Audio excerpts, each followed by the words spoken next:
Hello there, everybody. Greetings. Hi.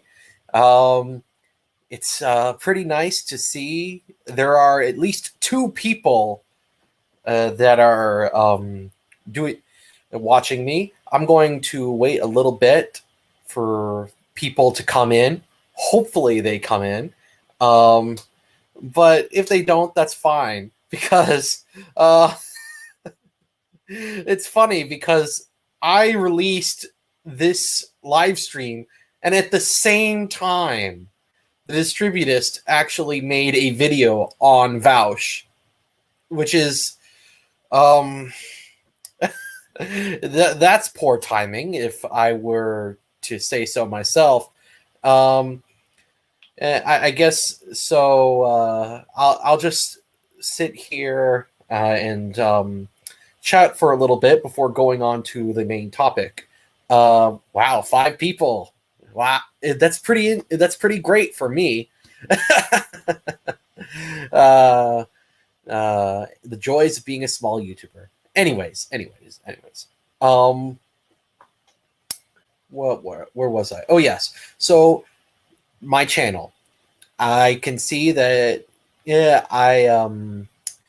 I hope you can see that I basically redid my channel. Now my channel's called Apply to Virtue, and I'm just going by William. Because and for those of you who don't know, William is not my real name. It is a pseudonym. It's actually a callback to my original YouTube pseudonym, Ghost of Buckley. Uh, after William F. Buckley Jr. So I I basically just am using William as my pseudonym, and my channel's name is Applied Virtue. Uh, I wanted to make this. I wanted my channel's look and name to better match what my channel's focus is going forward, and my focus going forward, in case you haven't seen my last channel announcement, is going to be on virtue ethics and their application to various parts of society, including culture and politics.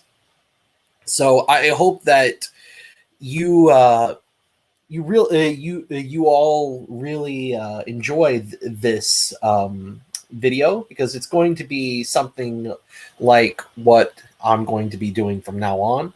I'm not going to. I want to focus really heavily on the virtue ethics, because I think that is the thing that really motivates me.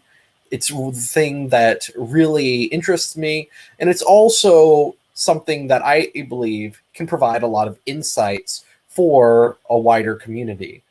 And that's really what I'm trying to do here. I'm trying to promote the good ideas that I think clarify issues and lead to more productive conversations. And by doing so, I hope that I can help inspire a new generation of YouTubers. Although, you know, I have only like 500 subs, so I'm not sure how many people I'm really inspiring, but hopefully I am inspiring somebody. It only takes one person that I can inspire, and then that person will become the next, I don't know, the next Dave the Distributist. Speaking of which, I hope that he everything's going well for him. You can please check out his latest video on Vaush. That After this live stream, please check out Please check out his video on Vaush after this live stream. He has some interesting things to say. I haven't watched it yet, but from what I've skimmed of it, it looks pretty good. So yeah, go check that out. Anyways, on to Vaush. Now, what is my take on this whole Vaush thing, right? I haven't, just a disclaimer, I am not familiar with the latest controversy involving Destiny and Vaush. Because there's been an off and on controversy between these two for a long while. I have watched Vaush's channel from time to time, as you do. It has great response video content. In case if you're a new YouTuber, I would recommend just going through some of the things that Vaush or one of his clones says on their channel, and then making a video, then just writing a video essay explaining how wrong it is and how this reflects a wider societal problem. And that's because that's what I'm going to be doing in this video. I'm going to be taking a look at Vaush's overall approach to ethics and how and how the deficiencies of it prove the superiority of virtue ethics. Now, what do I mean by this? First, we have to start over. What are virtue ethics, and how does it get compare to its alternatives? Well, virtue ethics is all about having certain stable dispositions and that cause you to act in a certain way. It puts an emphasis on moral character over rule following and consequences. While consequences and rule following are very important to virtue ethicists, the emphasis is always on character. You have to have an idea of what, in order to really make sense of virtue and morality in general. The virtue ethicist position is that you have to have three different conceptions in mind. The first is a concept of an untutored human nature, like what would happen, like a version of human nature that is just completely uneducated and untutored. You have to have a conception of what human nature would be like if humans were perfectly moral, and then you have to have a praxis that gets from A to B, right? Get from the untutored state to the morally fulfilled eudaimonic state. That's a term, eudaimonia. It's translated as happiness, although it's really more related to flourishing or fulfillment. The idea is that there's a certain hold on. Oh yeah, okay. The idea of virtue ethics and eudaimonia is that there is a certain ideal character that you have to approximate, and the closer you are to this ideal character, the better of a person you are. The better a person you are. So what is the perfect person like? Well, he is just, he is wise, he is temperate, he is courageous, and he has all these different character traits. And these character traits are the virtues. These character traits of this ideal person are the virtues. And why do we care about the virtues? Well, they are our way of obtaining different goods that help us feel fulfilled and become these morally perfect beings. Now, most people cannot achieve moral perfection, and that's fine. But that's fine. And the virtue ethicist says that we have to have a certain level of patience for those people. But that's what makes virtues even more important, right? Because virtues aren't just like one-time actions or like general rules. They're habits. They are specifically their good habits. And their habit, because human beings are habitual creatures. You know, if you do you have to do something and make it a part of your character, you have to do it over and over and over and over and over again. You know, and this is why we could, and this gets into the sort of Aristotelian view of, you know, potency and overall tendencies, and how they are really what define a thing. You know, the overall tendencies of a thing really define the thing, and the edge cases aren't really as important to getting to the fundamental nature of a thing. That's where a virtue comes in here. That is essentially what the tendencies of the importance of tendencies in virtue ethics is. Sorry if I'm sounding a bit scatterbrained right now. I hope that you guys are following. I can be, like I said, this is my raw take. I don't always have an idea of what I wanted to get to when I'm making these raw takes. So anyway, so why is virtue ethics important? Why do we need virtue ethics? Well, well, the answer is look at the alternatives, right? And I think this is where we get to Vaush. Now, I think if I remember correctly, what Destiny and Vaush were getting at was how Destiny was talking about how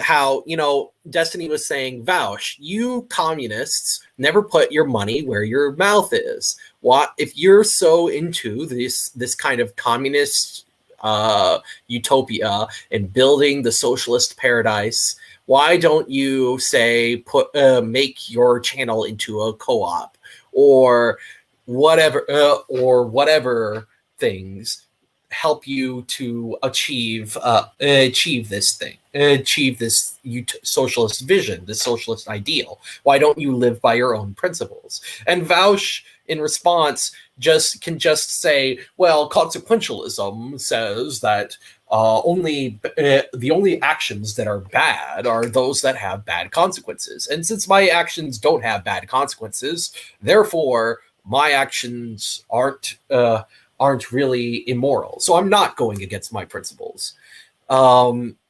That in this kind of thinking is something that even people on the left talk about. Like, there's a great book by G.A. Cohen called "If You're an Egalitarian, Why Are You So Rich?"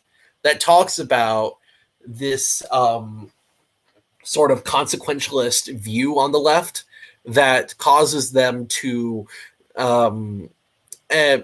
completely ignore personal behavior and focus on systems and systems, essentially.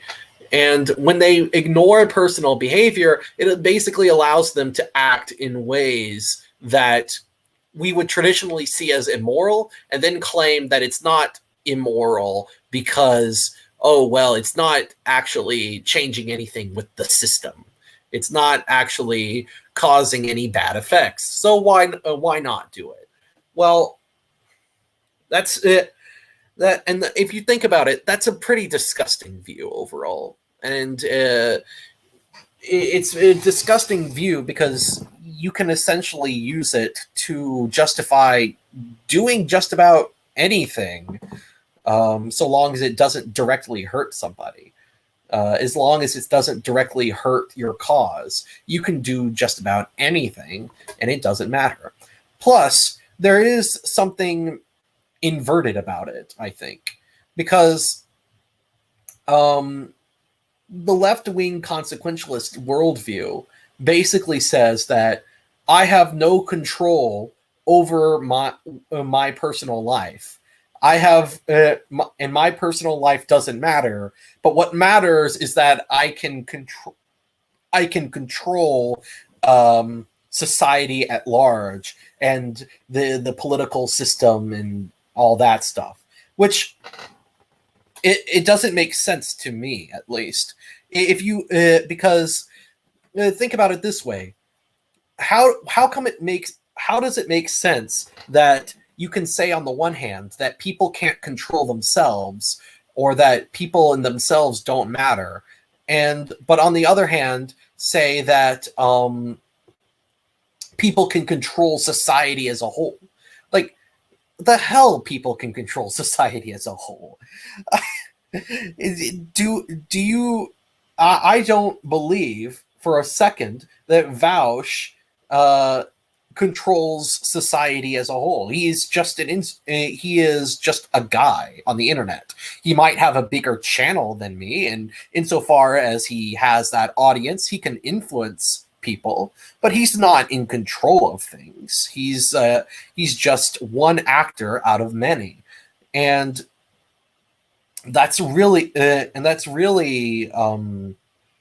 the problem here, because ultimately what Vaush if there is little that one can do to change the system and control the system as a whole, and your entire morality is based on controlling the system, well then, where's your morality, buddy? Where's your where is your morality? That's all I can say to that. And by contrast, virtue ethics doesn't really care about controlling society as a whole. Yes, virtue ethicists have to be virtuous. You have to work towards a more virtuous society, and that kind of collective action is important. But that always starts with you, right? It starts with controlling your character and your dispositions in your emotions, controlling yourself, and then moving outward and working with others who are of like mind to create a virtuous community that centers around something good. And I think that's one part of it. I think there's another side of it too that has to do with the kind of leftist over rationalism of their morality. They have a very heavily rationalistic form of ethics. What do I mean by this? Well, a lot of modern ethicists have this view that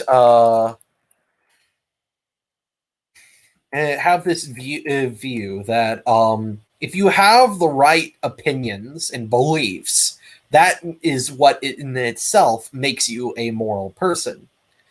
You know, and this is why they have such a hard time with right wingers.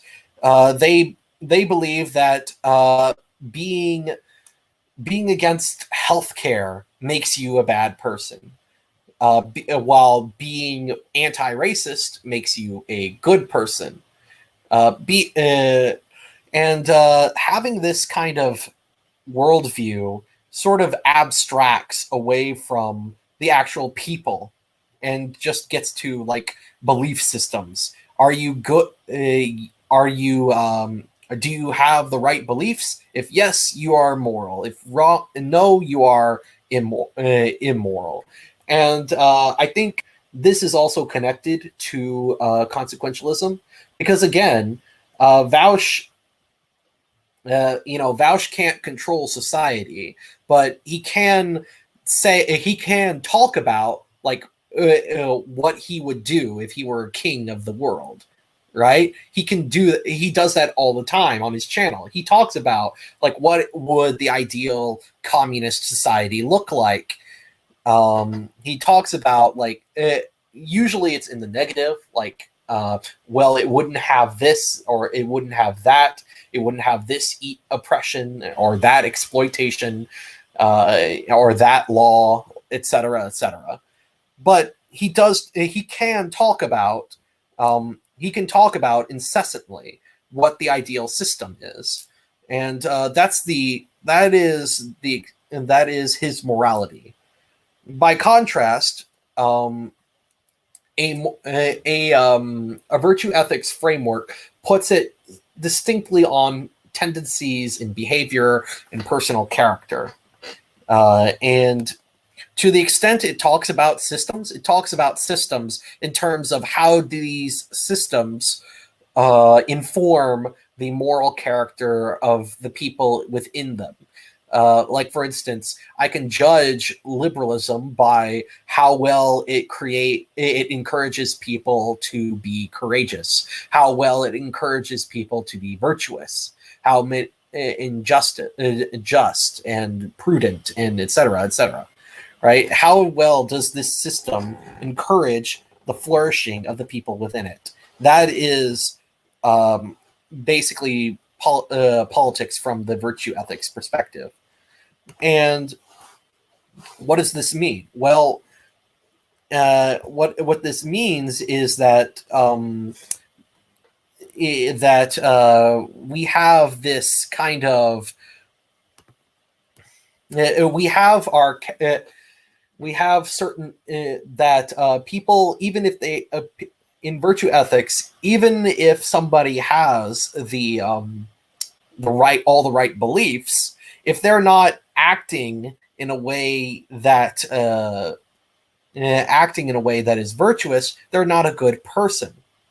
They're not even if somebody has all the right opinions on Christianity and virtue ethics and Thomism and what have you, if he's a jerk to his family and to people around him, then that's not he isn't a good person, you know? And I think that makes virtue ethics a lot more powerful than this kind of rationalistic, consequentialist ethics, because it can account for these things. Now, there are some interesting now for politics on YouTube. There's actually a very interesting consequence of virtue ethics that I can go into here, and that is the role of polemics. You see, there's a certain virtue ethicist by the name of G.E.M. Anscombe, and her position was that there were some ethical beliefs that were so odious that in many cases the proper way to respond to someone who holds them is not to discuss his error with him, but rather to refuse to discuss it. If someone were to propose in all seriousness to kill an innocent person for the sake of some allegedly greater good, then that person has a corrupt mind, even if he sincerely is open to debating its merits. And we might even say that his corruption is all the greater precisely because he sincerely wants to debate it.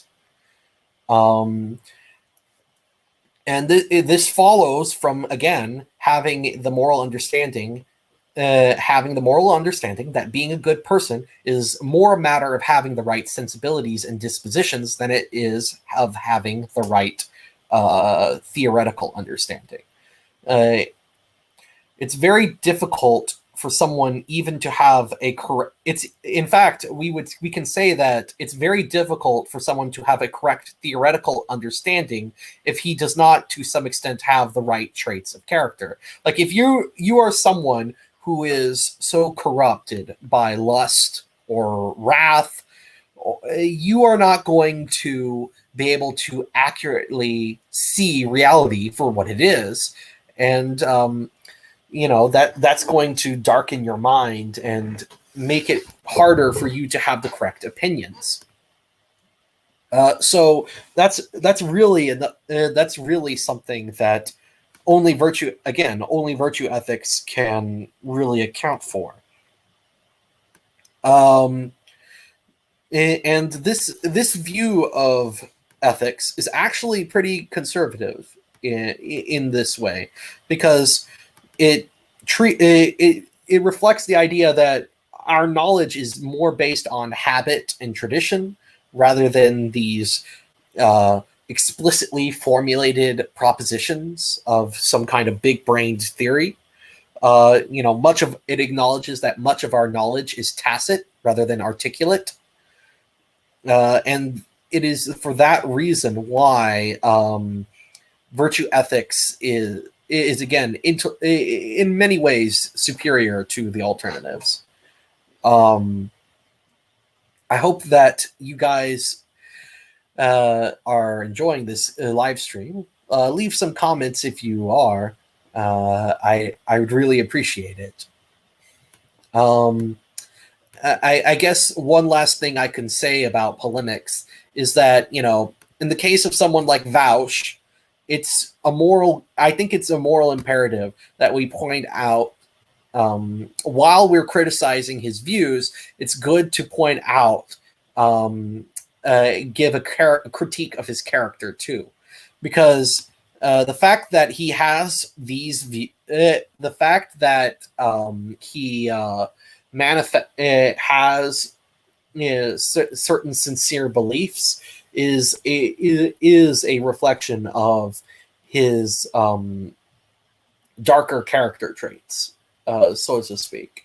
And I think, therefore, it's good to have a critique of character alongside the critique of his theory, insofar as his character is relevant to the overall theory in question. And I think that, therefore, that there is a certain polemical element to philosophy that needs to be incorporated in, which is good news for YouTubers, because polemics makes for some entertaining YouTube. Anyways, I'm glad that I was able to. I think I've said my piece on why I think virtue ethics are superior. I do plan on writing a long essay series on virtue ethics and my views on virtue ethics, and defending it against alternatives. It'd be an interesting essay, I'm sure. So I hope that you stay tuned. By the way, I have an interview with Morgoth's Review tomorrow morning at 8 a.m. Central Standard Time. So check that out. I'm also right now rendering my next response video on secularism. It's a response video to a YouTuber named Cosmic Skeptic. I hope that you all stay tuned for that. That's going to come out this week too, and look forward to more content. Is all I can say. I hope that you have a great day today. Go to church, pray to God, and God bless you all. Have a nice day.